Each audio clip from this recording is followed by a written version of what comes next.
पुण्यातील हडपसर आणि फुगेवाडी परिसरात विषारी दारू पिल्याने 17 जणांचा मृत्यू झाला आहे, तर 5 जण अतिदक्षता विभागात उपचार घेत आहेत. या घटनेने राज्यात खळबळ उडाली असून याचे तीव्र पडसाद उमटले आहेत. या घटनेनंतर आज युवक काँग्रेसच्या वतीनं राज्य उत्पादन शुल्क विभागाबाहेर आंदोलन करत टाळा लावण्याचा प्रयत्न करण्यात आला. पुणे, पिंपरी चिंचवड, हडपसर, काळेपडळ, दापोडी व फुगेवाडी परिसरात विषारी दारूमुळे झालेल्या नागरिकांच्या मृत्यूच्या अत्यंत गंभीर आणि संतापजनक घटनेच्या निषेधार्थ महाराष्ट्र प्रदेश युवक काँग्रेसतर्फे राज्य उत्पादन शुल्क विभागाला टाळे आंदोलन करण्यात आले. यावेळी आंदोलकांकडून सरकार विरोधात जोरदार घोषणाबाजी करत राज्य उत्पादन शुल्क विभागाच्या कार्यालयाला टाळे लावण्याचा प्रयत्न करण्यात आला.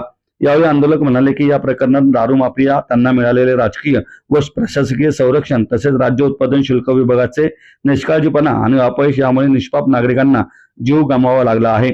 या संपूर्ण प्रकरणाची नैतिक जबाबदारी राज्य सरकारने स्वीकारावी अशी युवक काँग्रेसची मागणी आहे. तसेच या प्रकरणात जे दोषी असतील त्या सर्वांवर कारवाई करण्यात यावी आणि प्रशासनातील देखील जे कोणी या सहभागी असतील त्यांच्यावर देखील कारवाई करण्यात यावी अशी आमची मागणी असल्याचं यावेळी आंदोलकांनी म्हटलं आहे.